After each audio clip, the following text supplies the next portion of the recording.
എന്റെ കണക്കൂട്ടലൊന്നും തെറ്റാറില്ല. സുഖേട്ടൻ എന്താ പറഞ്ഞത്? ഞാനൊന്നും പറഞ്ഞില്ലല്ലോ. അല്ല, ശൈലജയെ പറ്റി സുഖേട്ടൻ പറഞ്ഞില്ലേ വെറും പച്ചപ്പാവാണെന്ന്? എന്നിട്ട് ഞാൻ അപ്പോഴേ പറഞ്ഞു ഇത്തിരി കൊമ്പ് കൂടുതലാണെന്ന്. കൊമ്പോ? മേനി പറിച്ചില്ലേ? അല്ല, അവളെ കുറ്റം പറഞ്ഞിട്ടും കാര്യമില്ല. മോഹനം കുറെ നാൾ പുറകെ നടന്നല്ലേ, പിന്നെ അതിന്റെ ഒരു അഹങ്കാരമൊക്കെ കാണാതിരിക്കൂ.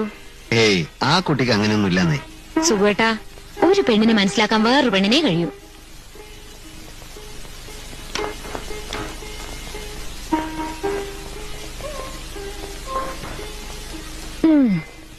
പറ്റിപ്പോയ അബദ്ധത്തെ പറ്റി ഇനി പറഞ്ഞിട്ട് കാര്യമില്ലല്ലോ.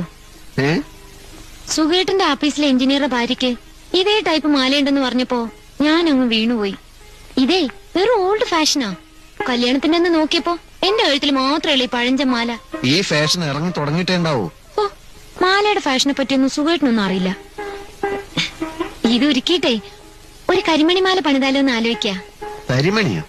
ആ, കറുത്ത മണികള് ഇങ്ങനെ ചെയിനിന്റെ ഇടക്കിടക്ക് പിടിപ്പിച്ചിട്ട്. ഇത്തിരി കൂടി സ്വർണം വേണ്ടി വരും. എന്താണ് ഈ കരിമണി മാല? ഞാൻ കണ്ടിട്ടില്ല.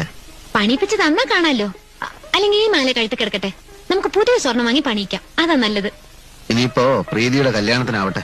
അയ്യോ, അതുവരെ കാത്തിരിക്കാൻ ക്ഷമയില്ല. നീ ഭക്ഷണം എടുത്തു നോക്ക്, എനിക്ക് വിശന്നിട്ട് വയ്യ. ഇത് പറ.